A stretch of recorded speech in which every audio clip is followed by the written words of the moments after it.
Hi friends, welcome to Yummy Cooking. இன்னைக்கு நம்ம Yummy Cookingல கார சட்னி எப்படி செய்யறதுன்னு பார்க்க போறோம். இது ரொம்ப குயிக்கா ஈஸியா செஞ்சிடலாம் and இட்லி தோசைக்கெல்லாம் ரொம்பவே டேஸ்டா இருக்கும். இந்த மாதிரி நிறைய யம்மியான ரெசிபீஸ்க்கு நம்ம Yummy Cooking சேனலை சப்ஸ்கிரைப் பண்ணிக்கோங்க. மறக்காம பெல் பட்டனை கிளிக் பண்ணிக்கோங்க.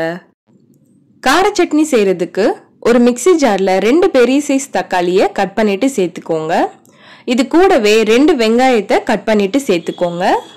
அடுத்து காரத்துக்கு 2 காஞ்ச மிளகாய் சேர்த்துக்கோங்க. இது கூடவே 6 பல்லு பூண்டு சேர்த்துக்கோங்க. ஒரு சின்ன துண்டு இஞ்சி சேர்த்துக்கோங்க. இப்போ தேவையான அளவுக்கு உப்பு சேர்த்துட்டு இதுல 3/4 ஸ்பூன் அளவுக்கு மிளகாய் தூள் சேர்த்துக்கோங்க. உங்களுக்கு காரம் எந்த அளவுக்கு தேவையோ அதுக்கேத்த மாதிரி மிளகாய் தூள் சேர்த்துக்கோங்க. இதுல கொஞ்சமா தண்ணி சேர்த்துட்டு நல்லா பேஸ்டா அரைச்சு எடுத்துக்கோங்க. அடுத்து ஒரு பேன்ல 2 டேபிள் ஸ்பூன் எண்ணெய் எடுத்துக்கோங்க. எண்ணெய் நல்லா சூடானதும் இதுல 1/2 ஸ்பூன் அளவுக்கு கடுகு சேர்த்துக்கோங்க. கடுகு நல்லா பொரிஞ்சதும் இதுல 1 ஸ்பூன் உளுத்தம்பருப்பு சேர்த்துக்கோங்க. உளுந்து வறுபட்டு லைட்டா கலர் மாறி வந்ததும் இதுல ஒரு கொத்து கருவேப்பிலை சேர்த்துக்கோங்க.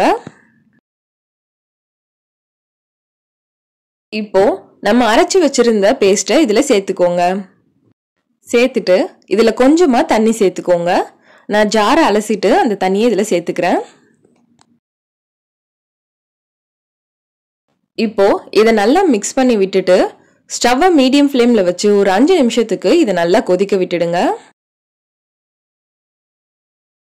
அடுத்து இதுல 1 ஸ்பூன் வெல்லம் சேர்த்துக்கோங்க. சேர்த்துட்டு இதை நல்லா மிக்ஸ் பண்ணி விட்டுக்கோங்க. நம்ம தனி மிளகாய் தூள் சேர்த்துருக்கிறதால சட்னி நல்லா கலர்ஃபுல்லா இருக்கு பாருங்க. இப்போ இதை நல்லா மிக்ஸ் பண்ணி விட்டுட்டு ஒரு 2 நிமிஷத்துக்கு கொதிச்சதும் ஸ்டவ் ஆஃப் பண்ணிடுங்க. இந்த சட்னியை ரொம்ப ஈஸியா குயிக்கா செஞ்சிடலாம். ரொம்பவே டேஸ்டா இருக்கும். இதே மாதிரி நீங்களும் வீட்ல ட்ரை பண்ணி பாருங்க. எல்லாரும் ரொம்ப விரும்பி சாப்பிடுவாங்க. ஓகே ஃப்ரெண்ட்ஸ், உங்களுக்கு இந்த சட்னி பிடிச்சிருந்தா நம்ம Yummy Cooking சேனலை சப்ஸ்கிரைப் பண்ணுங்க, லைக் பண்ணுங்க, ஷேர் பண்ணுங்க அண்ட் நீங்க ட்ரை பண்ணி பார்த்துட்டு எப்படி இருந்ததுன்னு கமெண்ட் பண்ணுங்க.